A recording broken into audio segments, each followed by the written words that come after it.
அண்மை செய்தி பரங்கிமலை ரயில் நிலையம் அருகே பெண் வீட்டார் காதல் ஜோடியை சரமாரியாக தாக்கும் வீடியோ வெளியாகி பரபரப்பை ஏற்படுத்தியிருக்கிறது.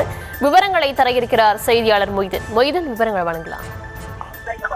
வணக்கம். அதாவது சென்னை வியாசர்பாடி பகுதியைச் சேர்ந்த இர்ஃபான் என்பவர் டி நகரில் உள்ள தனியார் துணிக்கடையில் வேலை பார்த்து வருகிறார். அதேபோல் சென்னை ஆதம்பாக்கத்தைச் சேர்ந்த புவனேஸ்வரி என்பவர் செம்பாக்கத்தில் உள்ள தனியார் கல்லூரியில் 2ஆம் ஆண்டு பிகாம் படித்து வரும் நிலையில் இர்ஃபான் வேலை செய்யும் அதே கடையில் பகுதி நேரமாக வேலை பார்த்து வந்துள்ளார். இந்நிலையில் இருவருக்கும் முதலில் பறக்கம் ஏற்பட்டு நாளடைவில் இது காதலாக மாறியுள்ளது.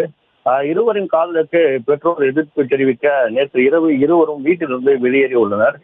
இதனை பார்த்த குடும்பத்தினர் அவர்களை துரத்தி வந்த நிலையில் பரங்கிமலை ரயில் நிலையம் அருகே பிடித்து அவர்களை சரமாரியாக தாக்கியுள்ளனர்.